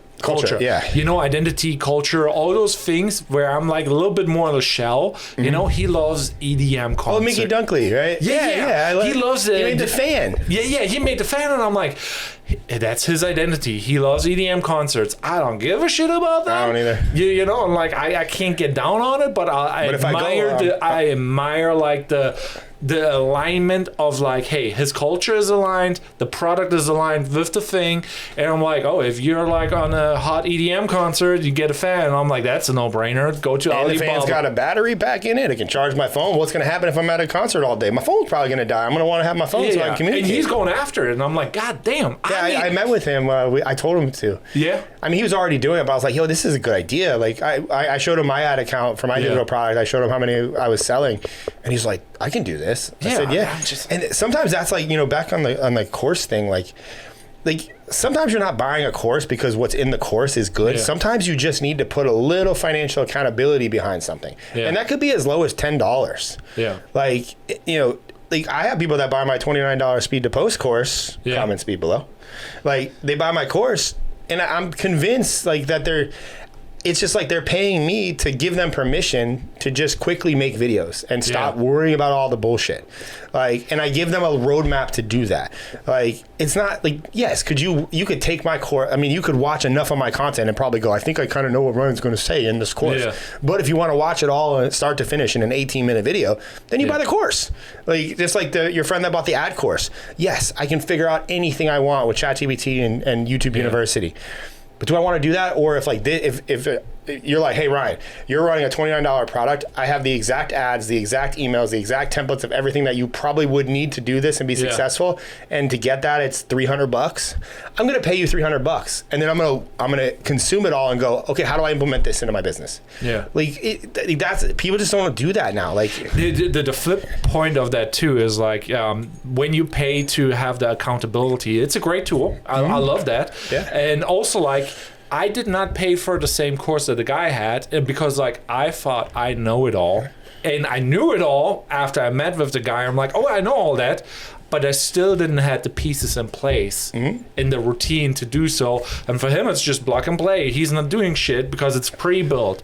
I have to build everything out myself, and I still have not built it out myself. And I'm running an offer that is too much volume, and I'm paralyzed with work. And he just has to make 3 videos a month, and he's getting $3,000. I'm like, the fuck? Yeah. Well, you also, like, videographers notoriously fall into the trap of, like, I lost my train of thought there. Making things too complicated. Yeah, they do make things too complicated. Like, it's built out, you have a roadmap, and I'll come back to it. Keep going. I'll figure it out. Yeah, we can edit everything, but in the end, I'm like, courses work, and they are there to shortcut like the time. And I had in the beginning this mindset where it's like, oh, you can learn everything, and yes, you can, but when you learn like, oh, I can teach myself guitar, my playing guitar sucks, and I could have been 2 times 3 times better if I would have shortcutted it with a teacher or XYZ. So that's why I'm like, I need to learn to invest in masterminds and courses and stuff, but I'm like investing in myself and like how big the risk is. I'm like, I'm not ready for a $13,000 investment in myself. That's a lot. 13. I mean, that's a pretty penny. That's it. Well, here, this. I remember what I was gonna say. Yeah. Like, and I did. A lot of people are guilty of this, but I see this specifically a lot in like creative based agencies and people that run creative based agencies. Like, you need to be willing to invest up to, if not more than, the amount of the thing that you are selling. Like, so for me, like, I sell a $30,000 package, to get into my agency. Like, it's $30K for 90 days, works out to be about $10,000 a month. And then after that, if you like the work, then you continue on, and we renegotiate the contract. But like, until I spent $30K on something, I had no idea what that felt like. Yeah. So like, if your agency services are like $3K, you charge a client $3K a month, you should be spending $3K a month on something for yourself, ideally like the same service. Like one thing that I've always done inside my agency, and that's why I was able to grow my personal brand, because alongside my agency actually growing, was because, and it was partially due to working with a client, he told me to do this. He's very smart. He has a couple books. You may have heard of him. Not going to say his name. But he said, Ryan, you need to, if your agency does nothing more than break even every month, but you get your own media out and you keep growing, you won't lose. And it took me like 6 months to kind of let that marinate and settle and realize what he was saying. Yeah. So when I finally kind of came to my senses, I was like, oh, that's what he meant by that. Like, I immediately assigned myself as a client in my own company. Yeah. Regular filmings, regular management. Like, I was a client of my own company. I have been for 5 years, 4.5. It took me a minute to smarten up there. Yeah. But like, and so if I was paying myself monthly dividends at the end of the month, instead of transferring over $12K, I transferred $6K. Yeah. It just cost me $6K a month to do my videos. Now I know what it's like to pay myself for my own service. And I tell you what, the second you do that, your service becomes a lot better. Guess what? I basically did that with that. I was like, I get mad at my clients. They're taking advantage of me and they're not appreciative, you know, because like Fitz is giving 2 times the value for what I should be charging. Yeah. And then they're still like trying to get like cheat code, you know, like, so I'm like, this is insane. I'm gonna post now for myself. I do this experiment. I did it, and I'm like, got rewarded 1,000 buckaroonies. I'm like, let's go. Yeah, like, there's like, people talk about high ticket. It's more for and even coaching, like, but high ticket services. Like, if you're charging a client $6K a month, $8K a month, $10K a month, $15K a month, that is at the minimum $75,000 a year. And like, you should be thinking of keeping a client for a minimum of 1 year if you're in the service business, like, because your margins get better the longer you work with a client. You make more money over the long run. It's not always a short-term thing. And so it's like, if you're a business owner and you're investing $6K a month, like, there is nothing stopping them from hiring somebody in-house that costs $70,000 a year. Yeah. And they have full control over that person. That person is with them. That person is there. They talk to them on Slack every day. They have their phone number. They talk. Like, as an agency or a service, you're like a bolt-on, which means you could be unplugged at any time. Yeah. Like, and I don't think people, they don't register that is a thing. It's like, that's why if somebody's paying you $6K a month, like, you better know how to treat them. Like, yeah, I mean, that may be you take a call early in the morning. You take a call on the weekends. Like, you may have to travel to them every once in a while. You may have to buy them dinner. You may have to, like, do all the things just to show, like, hey, I value you as a person and the relationship we have here. And like, people don't do that. And that's why I have like 4-year lifespans on clients. That's a good number. Like, we worked with Modern Wisdom for 4.5 years. Yeah. Who are they? Like, what do they do? Who, like, Modern Wisdom was a podcast clipping client. We did 2 clips a day, 7 days a week. Never failed. Never missed a day. Holy moly! Like, as I've matured as a company, I do give the team Christmas and like a couple days off a year, meaning that we're not posting videos. Like, but still, like, I posted videos on Christmas. I post videos, like, because I'm a client. Like, I posted my own videos that day. Daily posting is insane. Like, I'm just like, I post like 4 times a day. It sounds fun for a while, then it's like, wait a minute, what? It's like the daily, like, what do you think is needed to actually grow right now? Like, back in the day, it was like, oh yeah, post like once a week, then like 2 times a week. Now it's like 3 times and then it's 5 times. Now it's like, oh, daily. And where would you draw the line right now if you want to make it in 2026 right now and you want to be growing fast? How often a day? 3 times a day. 3 times a day across every platform. Damn. I mean, short form. You don't need to do that for YouTube long. But I would argue they tell somebody to not start with YouTube long. Like, I would say start with shorts. Pick one short platform, whether it be, I mean, out of all of them, if you're trying to make money, Instagram's by far the best. Yeah. Like, I would just say, if you can only choose one, post on Instagram 3 times a day, 7 days a week, without fail. Do that for the next year. But have something to sell people. Yeah. Like, and if you do that, I mean, there's zero. I have 0% chance in my mind you can't make at least 6 figures doing that. Yeah. Like, but you gotta have something to sell. That's where most people don't have anything to sell. That is like going back to the thing, like, what should you sell? And like, when I think about you, I'm like, oh, you would do so good with the fashion stuff. Like, what's that buff guy who's in the gym? It wasn't like he's all of them. Yeah, but basically he came out with a fashion line, and he's like Kino Body. No, Gregor Gallagher. No, it's like Bradley Martin has the douche Jim Bro Gymshark. Yeah, I forgot the name. Either way, but basically he came out with a fashion line, and it's like perfectly aligned. He's buff. He's doing fashion stuff, and you're a fashionable guy, and you did it beforehand. And I'm like, and you have the hats, and I'm like, I dig the hats. The hats didn't sell. You didn't sell. No. Damn. Like, well, it's like, also too, it's like, what business do you want to build? Yeah.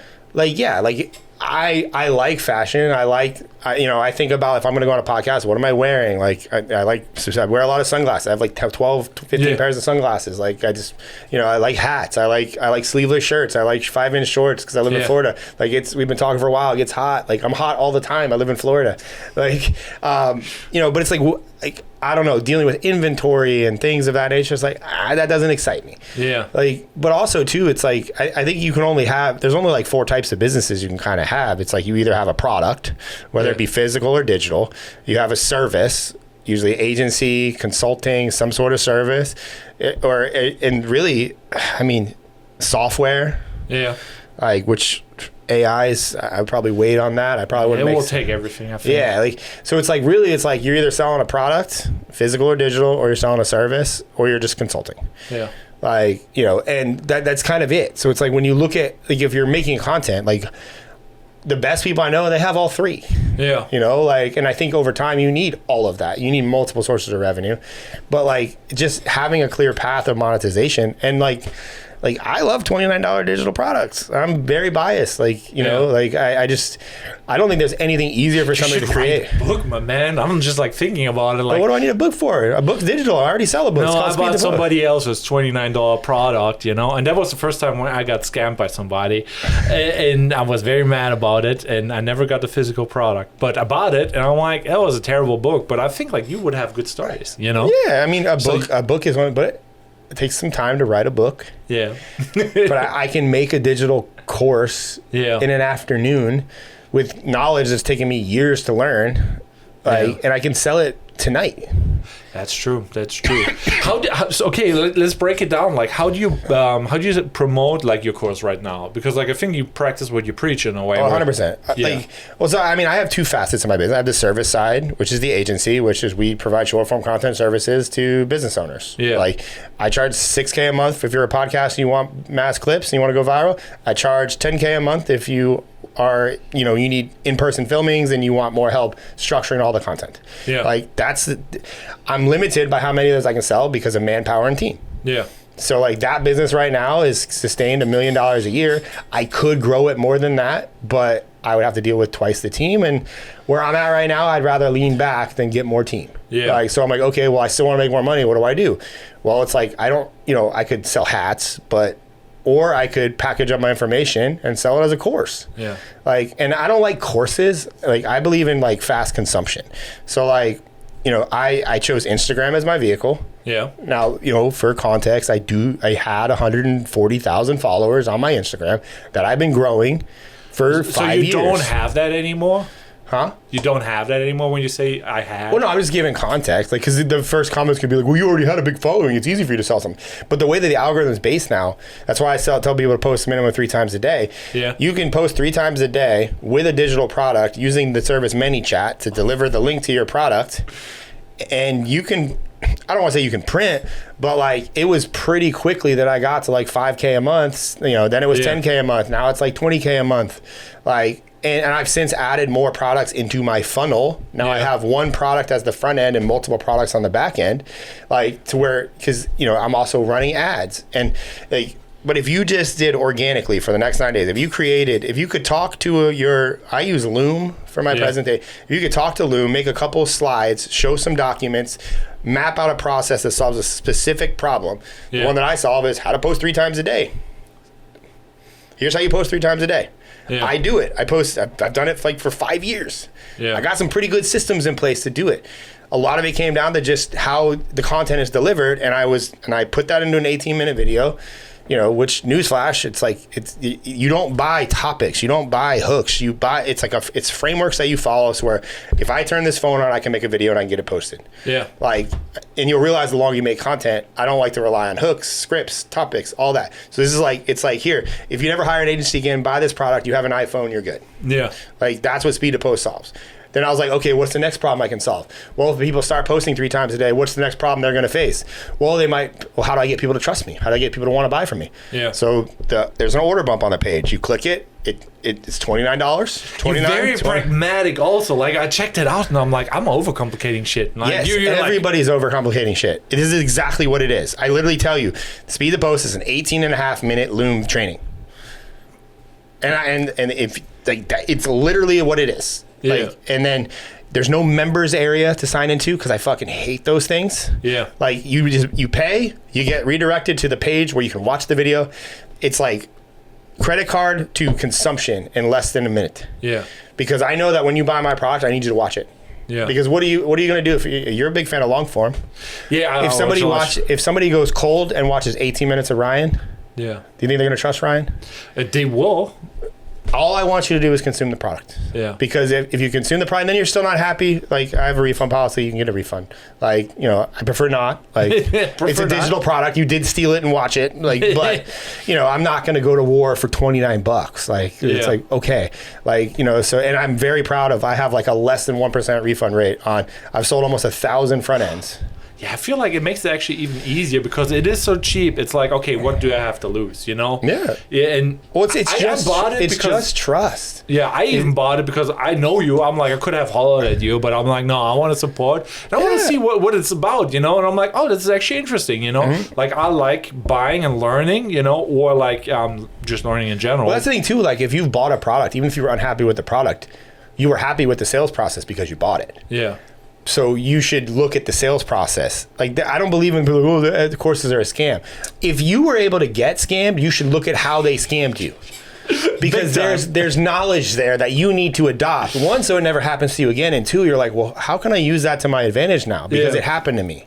Like, you know, and like, I mean, yeah, maybe that's manipulative, but like, no, like if I got scammed, like by like a good phishing scheme or something where they like took my shit, I'm like, well, this sucks. Okay. But like, how did they do that? How did I fall for that? What kind of deceptive things? Yeah.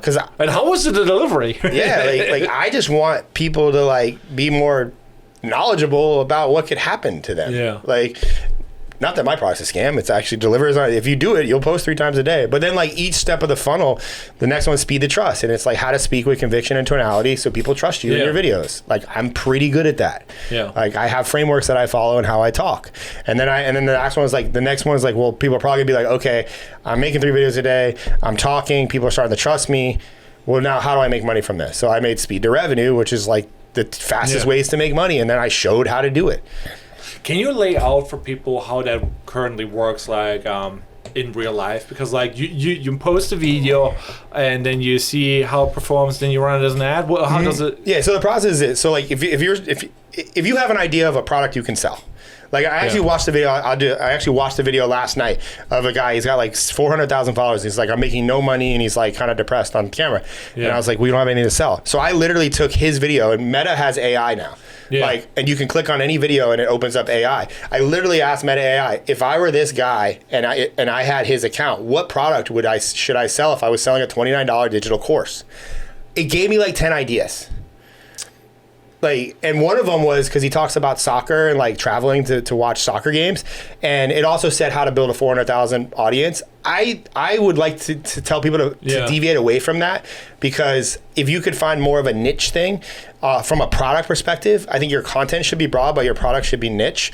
Like in this case, it was like how to travel and like attend soccer games and save money, like something along those lines. And you know, again, this is like you can't be attached to these things, but he could make a 20-minute video that takes him exactly 20 minutes to make. And then he can use a service like Samcart to deliver the product. And then he could sign up for ManyChat, which is $30 a month. Yeah. And then free, actually. Or free. You're going to hit that level pretty fast. Like, so, and then he goes and he makes 3 videos a day talking about, because he goes to soccer games, like he was like, talks about it on his content all the time. But every one of his videos said, hey, if you want to know how I do this and save money, comment the word soccer below. Then he's going to start getting all the comments and leads. People are going to be getting delivered the product link. They're going to go to the page. He could take the product, the 20-minute video, he could put that into AI, say, make me a sales page for this to sell it. He could sell it through a Google Doc. Yeah, that blew my mind when I saw your sales page. I'm like, oh, it needs to be a website, it needs to be, you know, the razzle dazzle. And you're just like, well, that's a Google page. Yeah, I made a Google Doc, copied it, put it in a Samcart. You know, yes, there's a slight learning curve how to build the pages, but like in an afternoon, you're good, man. Like, so it's like, then you have the product selling, and then you start making videos and running traffic. And then if one video hits, and then you sell a bunch of products, well, then the next logical step is like, okay, let me take this video. I'm going to open up a Meta Business Manager account. I'm going to take the post ID from that post, and I'm going to run it as an ad.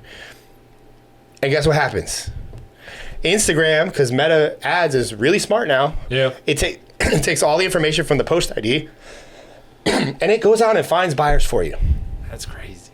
And then now, after you do this for a while, there are problems that will arise, like your cost per acquisition, which is how much you're paying to. So if you're paying more than $29 to sell your $29 product, you don't want to be there. So then you might have to add in one or two more products on the back end to get your average order value up. But you will not experience those problems until you probably did a few hundred sales. Yeah. Like, and I hit speed to post was just one single $29 product for the first like 250 sales. Yeah. And then I started adding in, because I also talked to the customers, the people that bought it. How can I make this better? What do you want to see more of? Where did you get stuck? It's actually a thing that I want to see, like how you speed to ad. I know. I'm like, you haven't done it. It would be like the perfect circle, because everybody's like course creators just create a course to teach other people how to create a course, and you could do that with speed to post, and that would be like a running gag. Well, I bought a domain. I like good domains though. I like good domains. I think people wildly underestimate the power of a good domain. I bought yapfunnels.com. Yapfunnels.com. Well, because yapping is obviously very popular right now, and I might use this clip later. Yeah, do it. Yapping is super popular right now, and everybody, like, there was the girl, Jessie John, who just did like 10,000 sales of her yapping course, and I think she crushed it. Yeah. But now that there's 10,000 people now yapping, I'm like, what's their next problem going to be that I can solve with my knowledge and my databases? Yeah. Well, I know they're probably going to struggle to make money. Like, so if I show them how to make a Yap funnel, and all a Yap funnel is exactly what I do with speed to post. You post 3 apps a day, linking to a product to sell, and then I show them, here's how to make the sales page. Here's how to do this. Here's how to do this. Here's how to do this. And I'm going to do that in a 2-hour live training. Comment Yap below if you want to check that out. Yeah, let's break it actually down though, because like I tried the speed to post. I tried. My problem was like I did not go viral, and I'm very How many did you post? 1, 2, maybe, yeah. And that is the problem, and I know that is the problem. It's a volume problem, and I'm very. It's always a volume problem. And I'm like very reward driven, and I see like that is like a problem. People want instant rewards, and I'm just monkey. Monkey brain. Well, how many posts specifically did you make? I did 2 yapping posts. 2. I know. And I'm like, the $29 was too cheap, and if I would have spent $1,000, I maybe would have made more. But I did 2, and they didn't crush, so I'm like, I didn't really get that hype feeling. I got the hype feeling from. Did you have a ManyChat link attached to it? No, I had nothing. So it's like, I tried it, and I'm like, it's not the right format. I don't really want it to go viral. I cared more about my clients than myself, And now I'm like, now I'm caring more about myself a little bit than the clients. It's okay to be selfish for your own money. It's okay. Yeah. Where I'm like, I got money, and now I'm like, I should prioritize myself, so I should be learning to yap. And I'm like, I need to practice more. And it's like, if there's no reward, then it's like that brings up a really a problem that I see with content that's happening at scale right now. The reward from content, because content is very lonely. Yeah. It's very hard. Like, despite what anybody wants to believe, like, it's hard. Like, showing up every day, whether you want to or not, always making videos, being on, like, practicing your speech, editing the videos, like, the whole process is arduous and it takes time. And yeah, you can compress that if you just get good at speaking to the camera, but I can only do that because I've practiced for hours speaking to the camera and I can just talk good. Like, either way, I spent the time. Yeah. Like, but a lot of people are making content right now, and they're inevitably going to burn out. Yeah. Like, I'm burnt out. I'm past burnt out. So that's why I was like, I tried again. Another thing I tried and it didn't really work. I know what works for other people, but I'm like in my own bubble. Yeah, but if you would have posted one of those 2 videos, just those 2, and like, what product would you want to sell right now? Probably 11 ways how to monetize your social media. Okay, so it's technically a solid thing. I want to show you, but let me finish this clip. Yeah. So if you made a product, 11 ways to monetize your Instagram account, I think you should make it specific. YouTube, Instagram, TikTok. Be very specific in what it is. People need to know what they're buying, and it's very quick. Yeah. That's the beauty of low ticket offers. Like, so now you have the product that they can sell. That, let's say you charge $19. Yeah. Whatever, $20. If you would have posted those 2 videos and you just made 1 sale, how would you feel? I would feel great, and I'm like, okay, let's go, let's double down. Because now you have a benchmark. Yeah.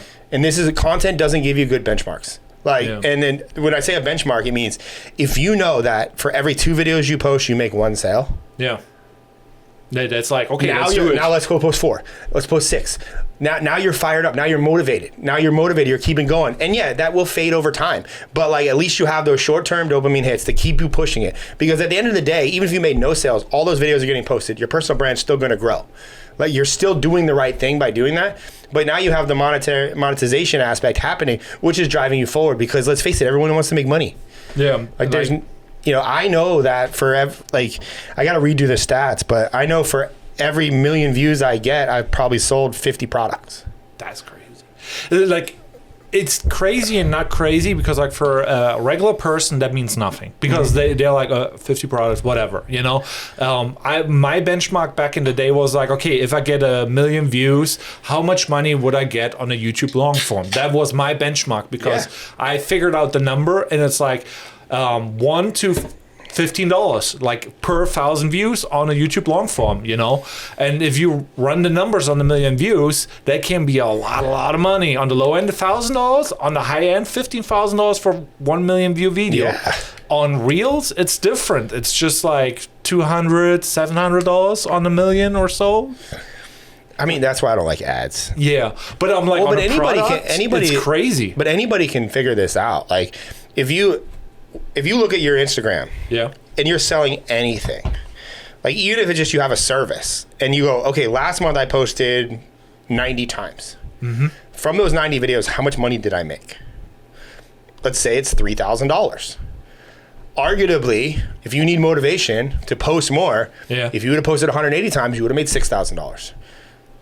Like, the numbers hold when reasonably well at scale. Yeah. Like that's why when I think about my my speed to post prod, it's like, okay, if I got 20 million views and I did 1,000 sales that month, and I'm not doing that, but like that would be cool if that happened. Yeah. But like at least now I have like a KPI or metrics that I can track month after month to see what's happening.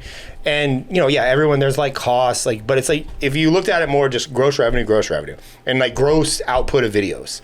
Like I'm making this many videos, and this is exactly what I tell clients that are paying me $10,000 a month. It's like, okay, how many videos were posted? How many views did those videos get? How much money was made? Like, because all of it's content now. Like, yes, a lot of the clients run ads too. Yeah. And so like whatever the gross revenue is, you can minus the ad spend. And you can assume everything else is from organic for the most part. Yeah. It's crazy. And I've done that month after month, and I'll tell you, it's kind of depressing how much money comes from organic.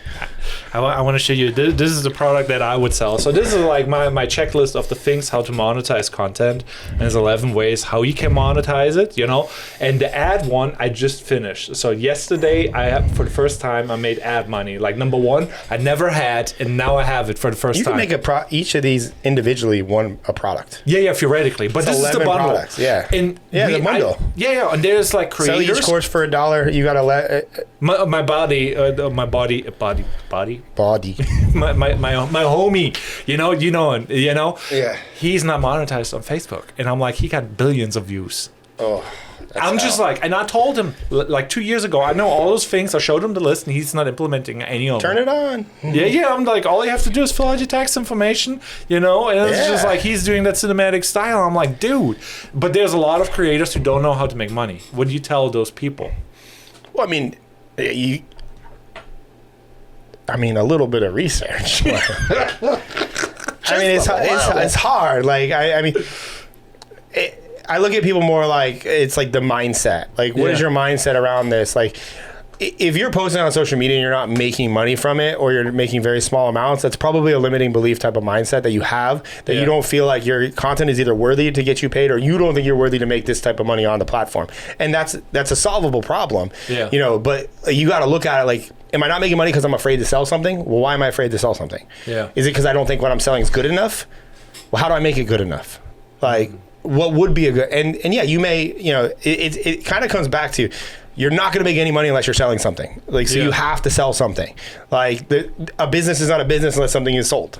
Like, you're either selling your time or you're selling a product or a service. Like, choose one and then go after it for 90 days and see what happens. Like the easiest method you can do is post 3 times a day, use ManyChat, and send people to a Calendly link and book your calendar full with free consults. And then as you go through all these consults, one, it's a never-ending treasure trove of content ideas, because record every call, put them into your chat GPT, and now you're talking to your ideal customer. Yeah. And then if you take 10 calls and one person pays you $1,000 for another call to really break down their business, well, now you know for every 10 calls you get, you make $1,000. Now, how many times you have to post to get 10 calls? Now you have metrics. I'm just like, my thing was like, I was too focused on making money with the internet, so I made no money with the internet. And I learned how to make money with the internet, but then I couldn't get views. And I'm like, now I'm missing the culture and like the hobbies and what regular people do. I wish I was like Netflix obsessed, or had like a hobby like fishing or something. It would be so easy, you know, like reaching certain hobbies are a little more lucrative than other hobbies. Like, I mean, I like it, like somebody like Ryan Pineda, he's a friend of mine. Like, he sells golf now. Like, he does golf masterminds. Let's go. Wow. Well, I'm like, that's kind of cool. I'm like, well, how do I recreate that for myself? Well, I'm like, well, nobody wants to come do CrossFit with me and talk for an hour while they're about to throw up on themselves. So I can't really do that, you know? So, but like sometimes that business works for him. It might not work for me, and that's okay. Like, but there's always something to sell. It's just people, like culturally, people frown upon people selling, and people are selling at a rapid scale now because I think there's a lot of desperation happening on the internet. Everyone needs to make money, so everybody's selling. I think a lot of them are selling dumb shit. Like they're just selling like, you know, a lens stand. I think that's probably your best product, but I know you can only make so many of those. I have 3 of those. I love those things. I put my lens back on it every time. Those are coming with me when I change studios. Like, let's go. But you know, again, it's just like, but you wouldn't know. Like, I also think people create problems for themselves before they actually have the problem. Like if I had that, I would go sell 1,000 of them and figure out how to fulfill it. Wow. Like, and most people will be like, yeah, what's the worst that happens? You refund people because you couldn't fulfill. Yeah. The worst. And then they're like, no, Fitzy, no, I really want that thing. Yeah. How long do I need till you get it? Like that, and that's the thing, like, you know, people create, they're like, oh, well, you know, if I go too viral, I'm going to get the wrong people. It's like, well, have you gone too viral before? Because I don't live in a world where I get wrong people. Yeah. And I go viral a lot. 20 million views last week. Like, you know what happened when I got 20 million views last week? I made more money. Yeah. My product sold. I did not go viral for a content product. Yeah. I went viral for a housing video. And you know what happened? I made more sales. Yeah. And you made money on the ads. Yeah, because people come back to my profile. They start watching my stuff, they hit follow, they start consuming my videos, they comment on a video, and I make money. Yeah. Because I know for every 100 people that click to my page, I'm probably going to make 5 sales. Yeah, let's talk about that housing video though, because like I admire your optimism with the YouTubes. You out there and you basically like, okay, I need to produce reels. Is that the mindset? Or you're like, I want to create long form, and that is just a byproduct? Because like I want to create a media property, aka long form YouTube, that is not always going to be 100% reliant on me. Yeah. Like, and I was like, I've proven track record, I'm good at street interviews. So I'm like, and I'm very inspired by Subway Takes. Yeah. Like, I love that, the Kareem guy, I love his show. It's one of the biggest shows across all platforms. And I was like, what's my Subway Takes? And I was like, cool. Like, I like to stay in the business, money-oriented world. Yeah. I don't just want, like... I love it, but it's also like, people hate it because it is money and it's dirty. And then I'm like, okay, so if I were to go get people's take, what would that be? And like, what would the question be to get me there? And I was like, okay, well, I'm pretty sure everyone in America would be okay with learning how to make an extra $1,000 a month. Yeah. So that's my question. If you had to make $1,000 a month in the next 30 days, how would you do it?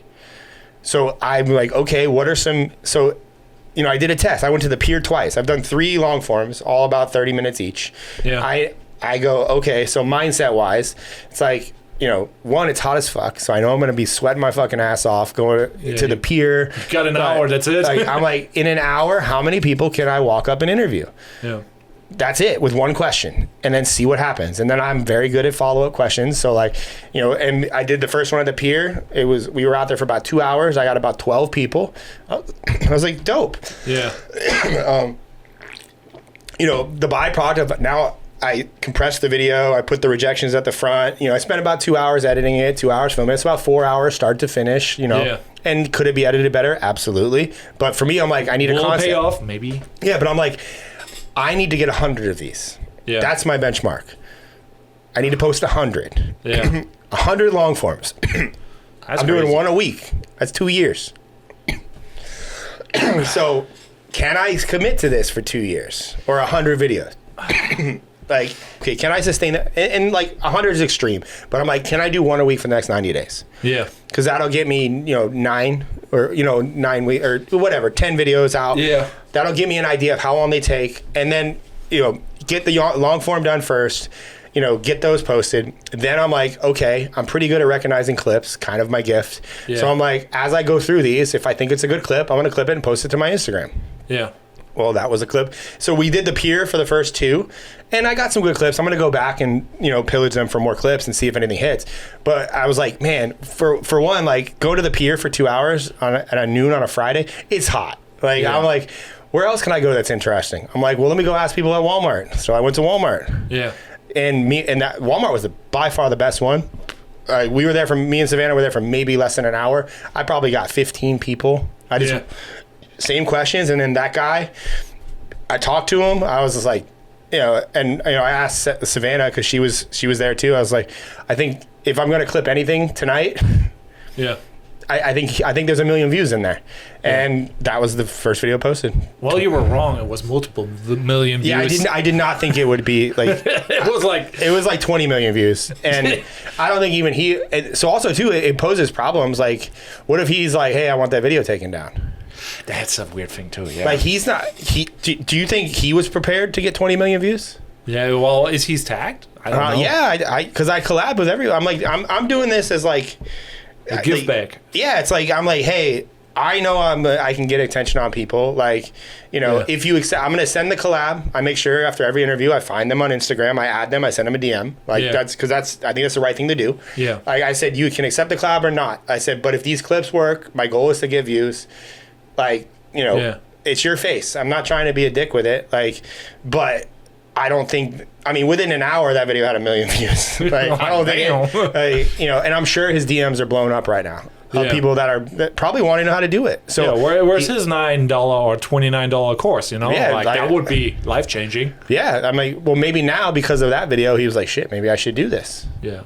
Text him that. Right. Like, or we just partner and split it 50-50. Yeah. No, I mean, like, that's like win-win thinking right there. But you know, like, I really want to, like, I hate that, like, I'm weak on YouTube long form. And I am. Like, it's like my weakest platform. Yeah. I've never gotten 1 million views on a long form video. It would be crazy. Like, I never either, but it's like, I know some people who did, you know, and it's like, luck, you know, or just like weird serendipity, you know, and it's like, but people who do, they make a lot of money. But it's very, like, I made a video talking about that video before it was even at 10 million. It was at 3 million. And I was like, the mental, like, I mean, I'm a pretty busy guy. Like, I was traveling, filming all last week. I'm moving out of my studio. I got to find a new one. I'm dealing with my house being rebuilt. I have 20 employees. Like, for me to dedicate 2 hours on a Friday to go to Walmart, to ask random strangers to film it all, to take that footage, come back, edit it, make a thumbnail, put a title on it, get it uploaded, then take that and clip it and get it distributed. Yeah. Like, I'm not paying anybody to do that. Like, I'm doing that on my own because it's not a business yet. Like, I have to do this in addition to all my other responsibilities. And I'm like, you know, to do that and on YouTube specifically, to get 16 views is so disappointing. Yeah. And then to take a 20... And the idea itself is good. Yeah. And to take a 23-second section of a 45-minute long collection of files and to get 20 million views from 20 seconds. Yeah. Like, it's defeating as hell. Like, it's like, why... I hate that it's like that, but, you know, I'm going to exploit it. Yeah, no. So there's a guy that I kind of want to share that experience with you. So I met a guy. He's going to one of those entrepreneur social clubs, similar to BNI or whatever, but it's free. Love and it's, those things. Yeah. So it's like the guy got canceled on Facebook, and he had 1 billion views on long form. You know, Yeah. and because he got canceled, nobody knows his history. But Fitz does deep dives on people, so I know it, but I don't want to mention it. He is restarting his YouTube, and he is like crazy. And I'm like, dude, what he's doing, ChatGPT, AI background. And the thumbnail is the background, and he's just going live. He's going live for 5 minutes, 30 minutes every day on 6 channels. Wow, that's intense. And I'm like, he's talking about crypto, he's talking about gaming, and you see where it's a channel for each interest. Yeah. That's smart.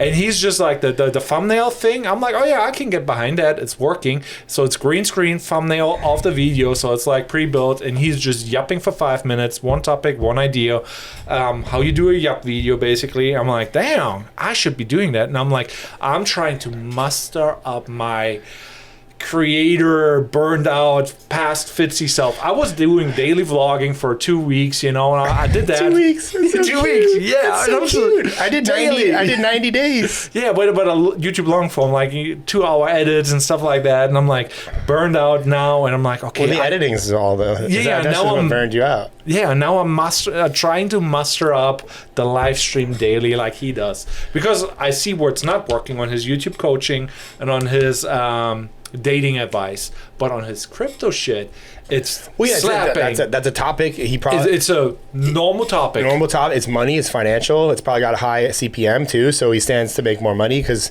like, you know, if you want to know if like your ads will make money on a video, it's like what companies are going to put their ads on this video. Yeah. Like crypto, well, I mean, Bank of America is going to be running some ads on there. The government might be running some ads on there. Like, you know, it's a good lucrative market. Yeah. So I'm just like, okay, I need to recreate that, and I need to find my passion again. And I'm admiring you for like putting out those videos, because it is not easy, especially when you burned out in the industry for so long. And it's like, okay, here's another slap in the face. You know, Oh, it is. Like, I mean, I like call it challenges, or I'm a big believer in forced constraints, and this might help you. Like, even when I started TikTok, man, like I was already kind of burnt out. I've been doing YouTube for like 3 years, and I arguably achieved success on YouTube. Yeah, you did. Like, and I was like, you know, long form back then, you did the thing that you're not anymore doing. Which one was that? You 4K uploads, you did the high quality edits, and you got more views than then. And when you switched away from it, I know, but you don't believe it. I know. Well, no, but forced constraints. I put myself on constraints. Like even so with the 1K, like when I started TikTok, my forced constraint was these videos have to be filmed, edited, and uploaded in 1 hour every day. Yeah. Like, and that was it. The edit could only be as fancy as that 1 hour allowed. Yeah. The video could only take as long as the filming portion of that. And it was like 20 minutes to film, 40 minutes to edit. Yeah. Like, and that was, you know, this was 3-4 years ago.